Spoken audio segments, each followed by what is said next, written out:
말씀은요. 제목이 뭐죠? 그죠? 영적 자긍심은 회복 탄력성을 높입니다. 라는 제목으로 함께 은혜 나누기를 원합니다. 여러분 회복 탄력성이라는 말 들어보셨나요?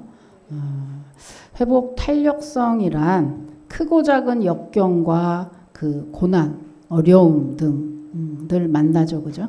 그런 것들이 있는데 그런 것에 우리가 무너지지 않고 도리어 도약의 발판으로 삼는 마음의 근력을 회복 탄력성이라고 합니다. 요즘에 이 회복 탄력성이 많이 이렇게 대세예요. 이런 단어를 많이 사용하죠. 왜냐하면 다 힘드니까. 만약에 여기에 지금 3개의 공이 있다고 가정을 한다면 1번 공은 바람이 아주 가득 팽팽하게 찼고 2번 공은 바람이 다 빠져 있고 3번 공은 유리공이라고 한번 가정을 해봅시다. 그런데 이 3개의 공을 이 바닥에 던지는 거예요. 자, 이렇게 던지면 교회 이 바닥은 똑같은데 1번, 2번, 3번이 갖는 나중에 결과는 전혀 다르겠죠. 1번은 던졌을 때 튀어 오를 것이고 2번은 바람이 빠져 있으니까 어때요? 그냥 던진가 주저앉아 버리고 3번 공은 어떻죠? 유리공이니까 산산이 깨져 버리겠죠. 이것처럼 누구에게나 닥치는 고난 또 역경일지라도 그것을 대처하는 능력은 다 각각 다르다는 겁니다. 회복 탄력성이라는 책을 쓰신 김주환 이 교수는 위인은 역경에도 불구하고 위인이 된 것이 아니라 역경 때문에 위대한 업적을 이룰 수 있었다고까지 이야기를 해요. 그러면서 뭘 예를 들냐면 개구리가 마치 멀리 뛰기 위해서 반드시 움츠리는 행동을 하는 것처럼 만약에 여러분 개구리가 이렇게 앞으로 움츠리지 않다면 개구리는 아마 멀리 뛰지 못할 겁니다. 그죠? 그것처럼 사람도 역시 멀리 뛰기 위해서 더 넓은 더 뭔가를 해내기 위해서는 반드시 움츠리는 과정이 필요하다. 그걸 뭐라 그래요? 그걸 고난, 어려움, 역경이라고 우리는 이야기를 합니다. 그런데 그것이 회복 탄력성이란 그래서 뭐냐? 반드시 어떤 사람이든지 다 고난과 역경은 인생 가운데 만나게 되는데 그것을 대처하는 능력, 그래서 회복하고자 하는 그 힘, 그것이 빠른 거, 그게 많은 거, 그거를 회복 탄력성이라고 하고 도리어 그렇게 그 고난을 도약의 발판으로 삼아서 우리가 가야 인생이 승리하게 된다는 그런 이야기입니다. 실제로 이순신 장군 여러분 잘 아시잖아요. 우리나라에 정말 존경하고 위대한 인물 중에 한 분인데 이 이순신 장군이 최초로 묵과에 급제한 나이는 29세예요. 그 29세가 그 당시로 보면 그렇게 빠른 나이는 아닌데 그 29세에 급제를 한 후에 이순신 장군의 그 인생이 어땠을까? 여러분 명랑해전이라는 영화 보셨나요? 네.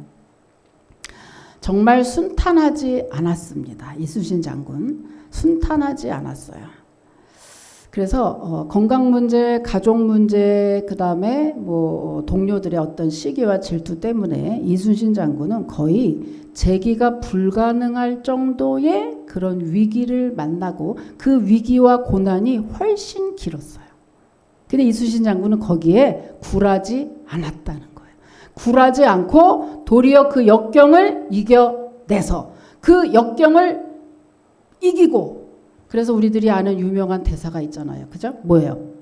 전하, 신에게는 12척이 남아있사옵나이다. 이랬잖아요. 그죠? 그 유명한 대사가 실제 대사죠. 명량해전을 할 때 이 12척의 배를 가지고 포기하지 않고 이순신 장군이 일본 함대가 그때 당시 명량해전이 133척이었대요. 일본의 133척의 일본 함대 중에 12척을 가지고 무려 30대의 배를 격파시켜서 결국에는 승리하고, 그죠? 오늘날의 우리가 알고 있는 이순신 장군으로 남았다는 이야기입니다. 근데 여러분, 우리 신앙인들도 갖가지의 고난을 만나게 되죠. 예수님을 믿고 나면, 예수님을 믿으면 고난도 없고 아무 장애도 없고 그저 꽃길만 걷고 그저 복만 받는다고 말하는 사람이 있습니까? 그 사람은 가짜 그리스도인이에요. 성경의 성자도 모르는 거짓말쟁이에요. 절대 그렇지 않습니다. 예수 믿는 사람도 이 땅에서 살기 때문에 지진도 만나고 홍수도 만나고 보이스피싱한테 사기도 당하고 할 수 있죠. 근데 문제는 성도와 세상 사람의 다른 점, 아주 현저한 차이점은 고난을 만나느냐 안 만나느냐가 아니고 당연히 다 만난다니까요. 그럼 언제 어떤 때 차이가 나느냐? 고난을 만난 이후부터 차이가 납니다. 성도냐 성도가 아니냐 차이가 나요. 왜냐? 여러분, 성도는 근본적으로 고난 가운데서도 회복하는 회복 탄력성이 아주 큽니다. 그러니까 재기할 수 있는 가망성이 훨씬 세상 사람보다 크다는 얘기죠. 왜요? 통계 있습니까? 통계에 있죠. 훨씬 오래 산다는 통계도 있습니다. 그거 왜 그럴까? 왜 그래요? 왜냐하면 성도는 전능하신 하나님이 내 아버지입니다 라고 하는 정체성을 가지고 있기 때문이에요.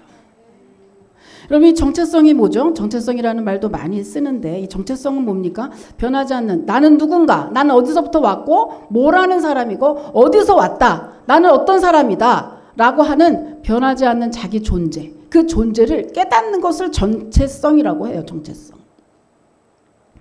나는 대한민국 사람이고 나는 어떤 부모에게 이렇게 이런 과정에서 태어났다라고 하는 거. 여러분, 이 정체성을 안다는 말은 나는 금수저야, 나는 흙수저야 라는 어떤 부모의 능력과 기술을 알라는 얘기가 아니라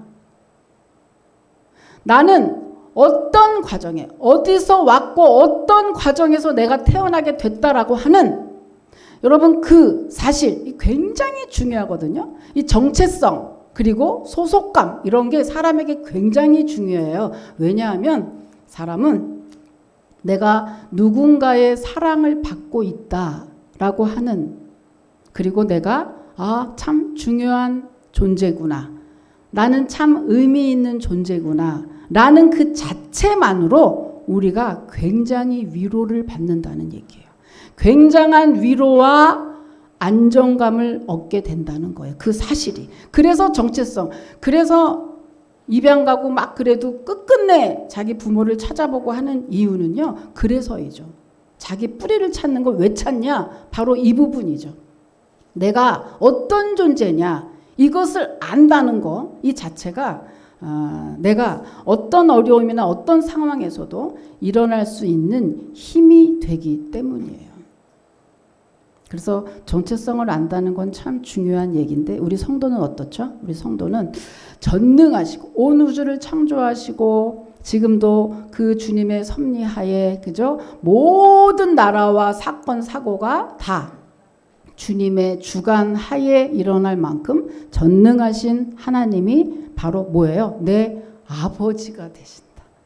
내 아버지가 되신다. 여러분, 그걸 믿으십니까? 네. 그걸 진짜 믿는다면, 정말 아멘 한 만큼 진짜 믿을까? 여러분, 하나님이 내 아버지세요 라는 이거를 진짜 믿으면 어떻게 될까? 여러분, 집안에 의사니 검사니 판사만 있어도 무슨 일이 터지면 의지가 돼요. 나 누구누구 있어, 누구랑 뭐 친구야, 뭐 친척 중에 있어, 그 중에 재변만 있으면 뭐 난리가 나죠. 자기하고 상관없어도 난리가 나. 가문 중에 누구 한 명만 있어도 난리가 나는 이 판국에 참 이상하지 않습니까? 정말로 우리를 만드시고 지으시고 온 우주의 주관자가 되시는 그 하나님이 내 아버지라니까요. 실제로 그것을 믿으면 판사, 검사, 의사가 문제입니까? 그 전능하신 하나님이 내 아버지라는 것을 진짜 믿는다면 여러분 우리가 어떻게 되겠죠? 정말 그야말로 그만큼의 힘이 있을 수 있어요? 그런 빽이 있을 수 있나요? 정말 여러분 지금처럼 살지 않을걸요? 여러분 전능하신 하나님이 예수 믿음과 동시에 나의 아버지가 되신다는 거, 그게 바로 정체성인데, 이것을 믿으면 믿을수록 우리의 삶은 달라진다. 우리의 삶은 힘이 있고 정말 능력이 있고 정말 엎어졌다가도 일어나고 일어날 힘이 주어지고, 까짓 거 뭐 아버지, 전능하신 아버지가 내가 아버지인데 그 이까짓 거 아이고 벌떡벌떡 일어나고 남습니다, 여러분. 그래서 우리 성도에게 회복 탄력성, 오늘 제목이 그거잖아요. 영적 자긍심은 회복 탄력성을 높입니다 라는 것이 바로 그 부분입니다. 그렇죠. 그러니까 내가 고난을 딛고 일어나는 것이 내가 하나님의 자녀야, 하나님이 내 아버지야 라는 것을 믿는 그 믿음과 아주 직결되어 있다고 하는 사실입니다. 그렇다면 하나님의 자녀라는 그 정체성, 그것을 가지면 왜 우리들이 왜 그렇게 큰 위로를 받고 왜 그렇게 벌떡벌떡 일어나서 오뚜기처럼 다시 인생을 재기할 수 있는 힘이 생기는 걸까요? 거기에는 하나님의 자녀를 믿는다는 얘기 속에는 두 가지의 사실이 숨어져 있어요. 이 두 가지를 깨닫게 되기 때문이에요. 뭘 깨닫느냐? 첫 번째는요, 나는 하나님의 명품인 것을 깨닫게 됩니다.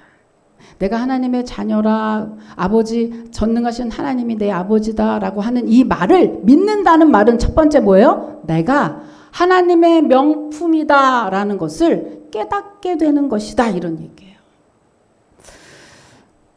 10절 한번 읽어볼게요. 오늘 본문의 10절입니다. 10절, 예, 시작.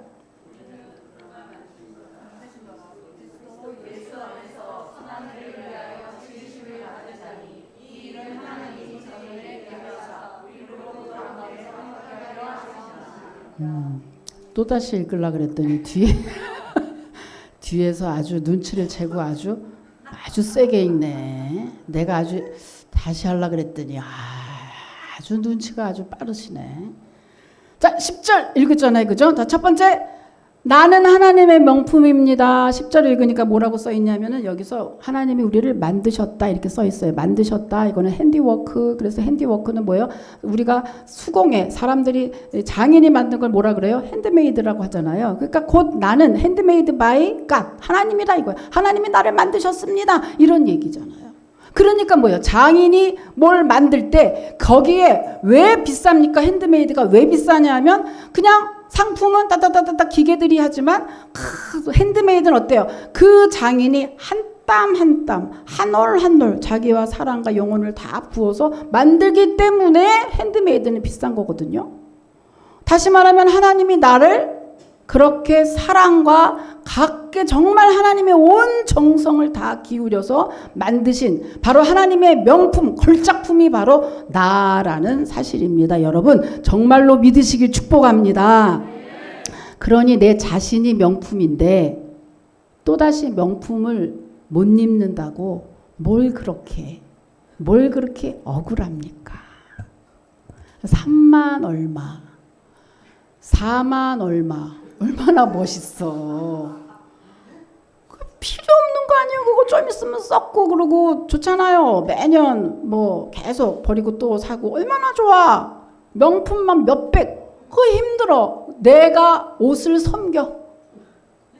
옷이 어떻게 나갈까봐 그냥 나가서도 가만있어 봐. 이렇게 옷을 그게 뭐가 좋아. 내가 명품인데 무슨 옷이 필요해. 여러분 이런 자긍심을 가지고 여러분 세상을 살아가시길 축복합니다. 뭘 자꾸만 돈에 기가 죽고 세상에 위축이 되고 막 이렇게 뭐가 있어요. 내가 명품인데 하나님이 나를 그렇게 심혈을 기울이셔서 그렇게 만드셔서. 자, 시편 139편 13절에 보면은요 이렇게 나왔죠. 주께서 내 내장을 지으시며 나의 모태에서 나를 만드셨나이다 그랬어요. 하나님이 정말 깊이 생각해 보세요. 우리가 아는 그 하나님이 나를 만드셨다고 지금 써 있잖아요. 야, 기가 막힌 얘기잖아요. 이런 나를 왜 무시합니까? 이런 나를 왜 구박해요? 그렇게 하지 마시고 내가 나를 귀히 여기고 내가 나를 중요하게 여기고 내가 나를 소중하게 사랑하는. 왜? 나는 하나님의 걸작품이니까. 자, 두 번째, 하나님의 자녀라는 것을 믿으면 우리가 회복이 돼요. 자, 두 번째, 왜입니까? 두 번째는요, 선한 일을 위해서 지으심을 받은 존재라는 것을 깨닫게 되기 때문입니다. 자, 아까 10절에 아까 다시 한번 10절 또 읽어볼게요. 10절 시작.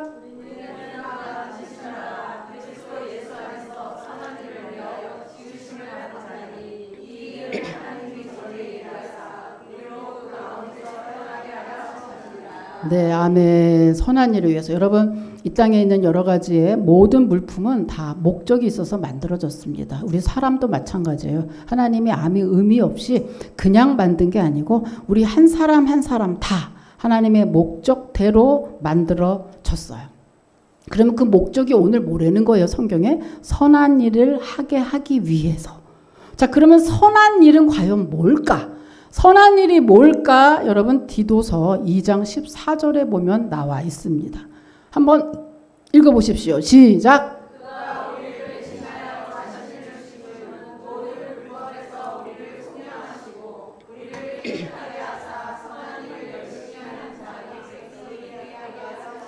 네, 이게 무슨 말이냐면 여러분, 선한 일, 여기서 열심이라는 단어가 눈에 확 들어와요. 우리 선한 일 하면 맞습니다. 우리가 생각하는 나눠주고 베풀어주고 꾸어주고 긍휼하게 여겨주고 동정해주고 맞아요. 그리고 가장 마지막에 뭐냐면 그들이 이 영이 다쳐서 그죠? 정말 죽어가는 영혼에게 복음 전해서 그 영혼 살려주는 그 일, 그걸 선한 일이라고 하는데 이 선한 일이고 뭐냐면 사명이라고 할 수가 있어요. 그런데 여기 보면요, 열심히 하는 이렇게 써 있어요. 열심히 영어 번역을 보면 crazy라고 돼 있어요. crazy 아시죠? crazy. Are you crazy? 얼마나 많이 써먹었어 우리가. 이렇게 돌았니? 너 돌았니? 무슨 말이에요? 하나님이 우리를 만드셨을 때 선한 일을 crazy하게 아주 그냥 돌 정도로 열심히 하는 존재로 만들었다 이런 얘기예요. 다시 말하면 사람은 지금 여러분 혹시라도 마음이 빈 분이 있습니까? 허탄한 분이 계시나요? 공허한 분이 계시나요? 제가 오늘 해답을 드리죠. 어떻게 하면 되는지. 마음이 비셨나요? 이 마음은요. 왜?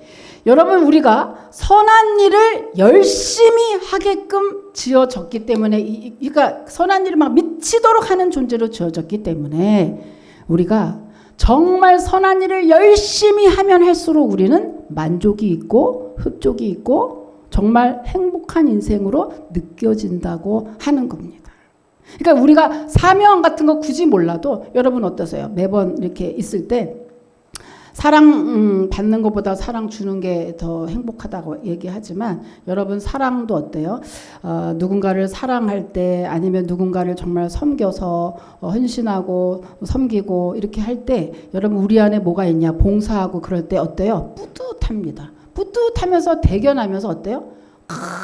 기쁨이 알지 못하는 그 기쁨, 내가 사랑을 받아서 느끼는 그 기쁨과 내가 누군가를 도와줘서 그가 죽어가는 사람이 살아났거나 정말 힘든 사람이 정말 도울 길이 생겨서 기뻐하는 모습을 보는 그 내 마음이 어때요? 내가 뭔가 생겨서 기뻐하는 마음하고는 차원이 다른다는 거예요.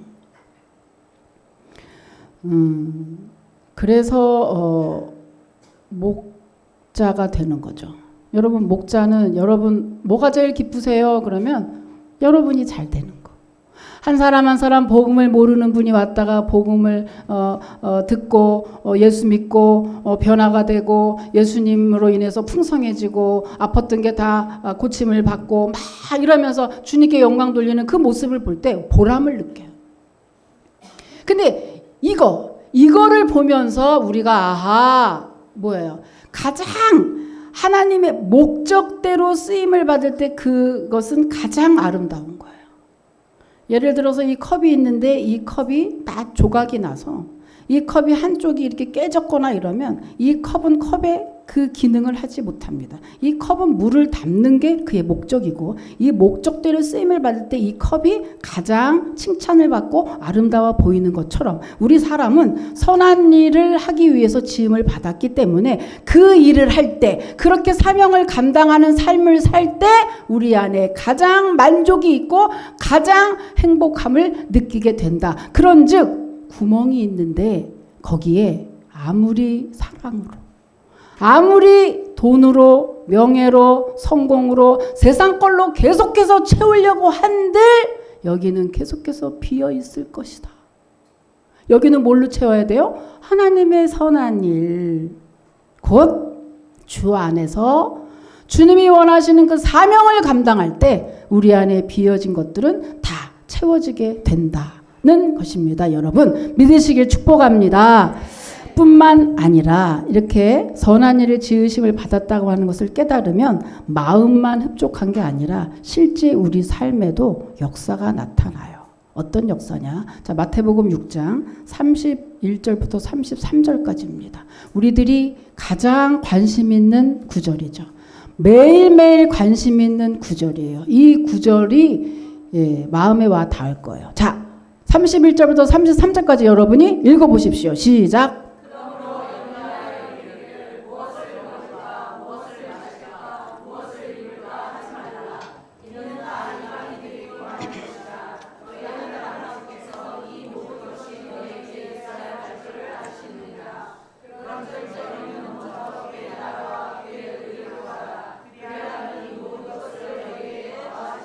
아멘. 아까 뭐랬어요? 그죠? 하나님은 우리를 선한 일을 하기 위해서 우리를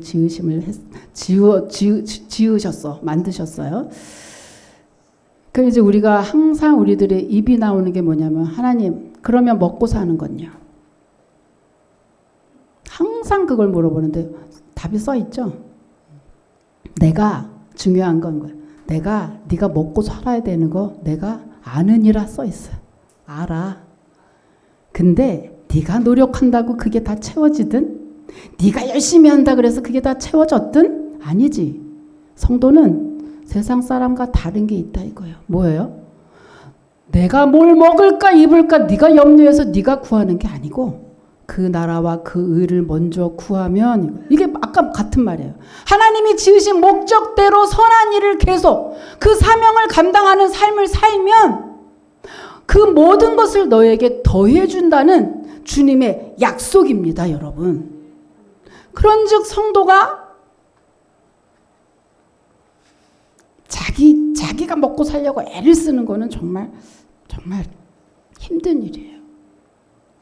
여러분 근데 이제 문제는 자 하나님의 자녀가 된다는 것은 첫 번째는 나는 하나님의 명품입니다. 두 번째는 나는 선한 일을 위해서 지으심을 받은 사람입니다. 라는 것을 깨닫게 된다 이거예요. 이거를 깨달으면서 우리가 힘을 받고 그 위로를 받고 그리고 소망을 가지고 하게 된다. 그런데 문제가 한 가지 있는 거예요. 문제는 성경에 이렇게 써 있고 저것도 오늘 말씀을 드립니다마는 성도라고 해서 이것을 과연 믿고 이대로 사는 사람이 몇이나 있냐 이거예요. 정말로 힘들고 어려울 때 나는 하나님의 자녀야 라는 것으로 위로를 받는 사람이 몇이나 있느냐 이거예요. 나는 하나님의 걸작품이야 라고 생각하면서 위로를 받고 앞으로 전진하는 사람이 몇이나 있냐 이거예요. 없어.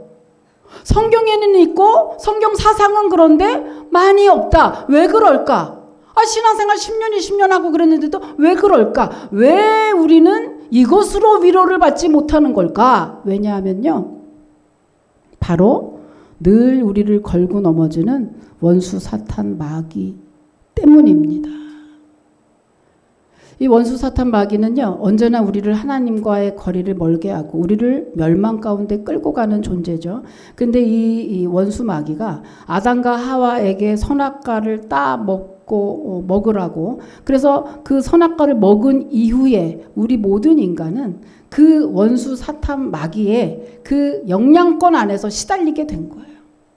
근데 이 마귀라는 존재는 얼마나 영물인지, 우리가 뭐가 부족한지, 어떤 마음인지 아주 심리를 파악하는데 고수예요.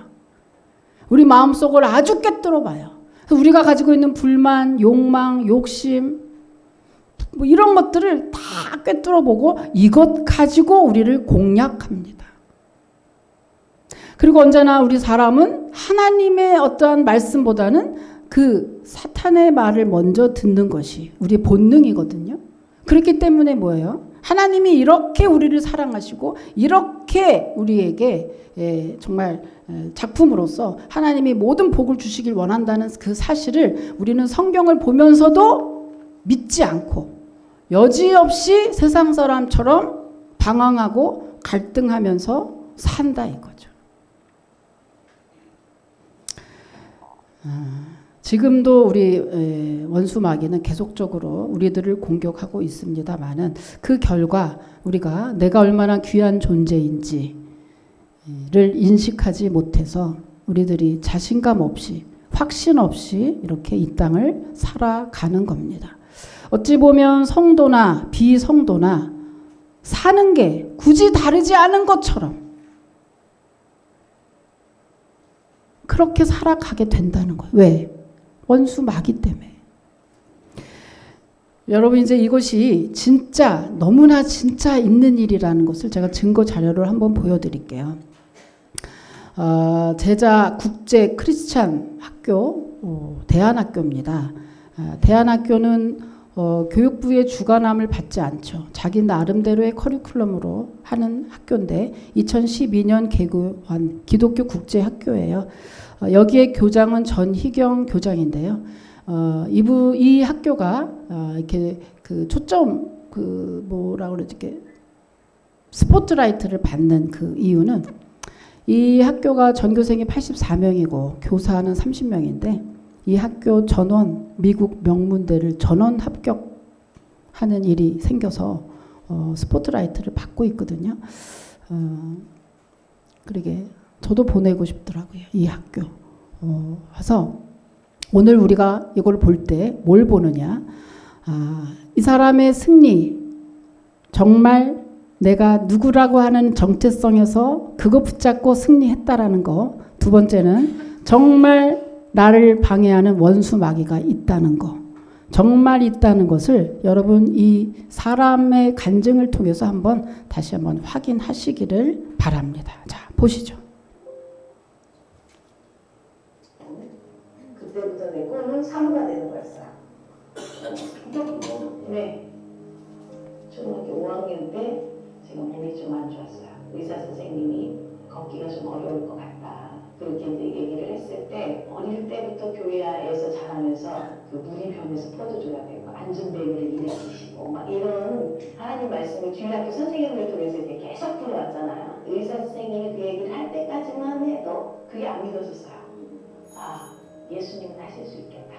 이런 생각이 들더라고요. 교육이 그게 중요하다는 거. 어릴 때부터 그렇게 물 흐르듯이 이렇게 들었던 그 이야기들이 어느 날 나한테 그게 살아서 딱 움직이더라고요. 의사 선생님 얘기를 듣고 얘를 좀 수술을 하려 해도 좀 큰 수술이 돼서 집을 팔아도 안 되는 게 완치가 없다. 이렇게 얘기를 했을 때 제가 어머니한테 나도 모르게 이렇게 얘기를 한 거예요. 어머니, 엄마는 집사님이라면서 왜 그렇게 믿음이 없어? 하나님 고쳐주실 거야. 그 말을 내가 왜 했는지도 몰라. 사실은 교회 권사님들과 뭐 집사님들 해가지고 오사리 금식기도에 이제 일주일을 작정을 하고 들어가서 금식하면서 어머니랑 같이 기도를 했거든요. 한여름이었는데 오순절 마가다락방에 강력한 성령의 임재가 뭔지를 알게 된 거예요. 강건적인 그때부터. 자, 이것을 이제 그의 아니고 또 있어요. 7분부터 또 있어요. 또 그 뒤에 거를 또 봐야죠. 이거는 이제 이분이 그 정체성 하나님의 자녀라는 강력한 믿음으로 불치병에서 고침을 받았던 내용이고 그 다음에 이제 이분이 그 학교를 하게 된 그때 마귀가 막는 장면이 나와요. 7분 11초.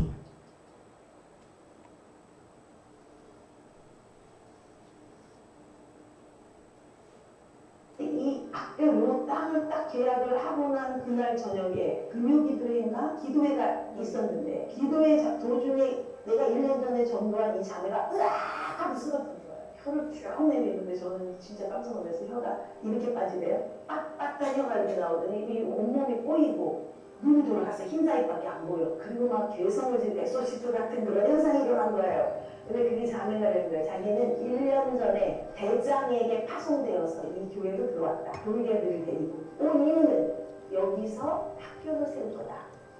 학교 세우는 걸 막아라. 이거예요.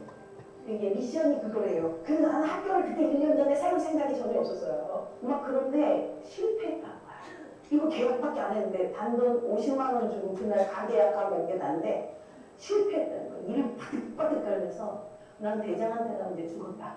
뭐 이러는 거예요. 그런데 난 끝까지 막을 거야. 어떻게든지 막을 거야. 근데 여기에서 엄청난 인재가 쏟아져 나올 거다. 걔들이 너무 밝아서 볼 수 없다. 그 아이들 중에서도 가려놓고 키우고 있대. 숨겨서 키우는 애들도 있대요. 너무 빛나서 볼 수 없는 아이가 있는가 하면 하나님이 완전히 이렇게 숨겨서 키우는 애들이 있다는 거야. 걔들은 더 무섭다. 걔들이 무슨 일을 할지 모른다. 너무 무섭다. 막 이렇게. 근데 하나님은 때로는 이런 일 하시잖아요.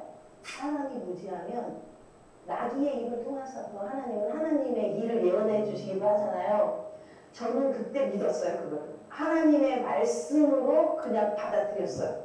왜 믿음은 당장 눈에 보이지 않지만 눈에 보이는 것처럼 확신하고 귀에 들리는 거 없지만 귀에 들리는 것처럼 확신하는 거잖아요. 그래서 저는 그때 믿었어.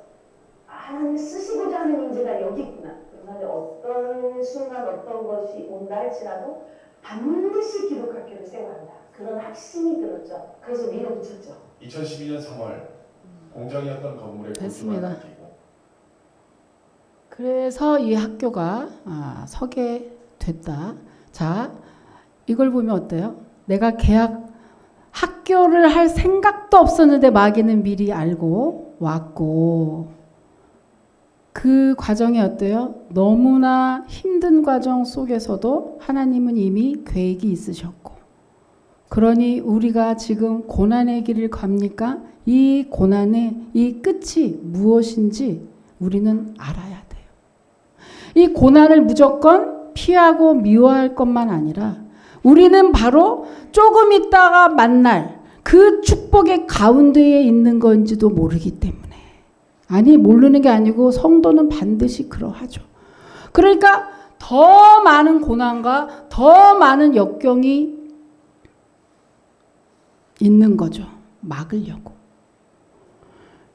여러분 영의 세계는 반드시 있고 사탄마귀도 반드시 있습니다. 그 사탄마귀는 여러분이 지금 하나님의 생각, 하나님의 뜻대로 가고자 하는 것을 계속해서 방해하고 우리를 힘들고 어렵게 할 텐데 여러분 그것에 기울이지 마시고 하나님의 말씀에만 귀를 기울이셔서 여러분 반드시 믿음으로 승리하고 축복받는 여러분 되시기를 주님의 이름으로 축복합니다. 그래서 승리한 분 한 사람이 있죠. 영적 자긍심. 나 하나님의 사람이야 라는 거 그거 하나 붙잡고 목동에서 왕이 된 사람이 있습니다. 누구죠? 다윗입니다. 다윗이 어때요? 다윗은 골리앗을 쳐 부수기 전까지는 한낱 목동이었어요.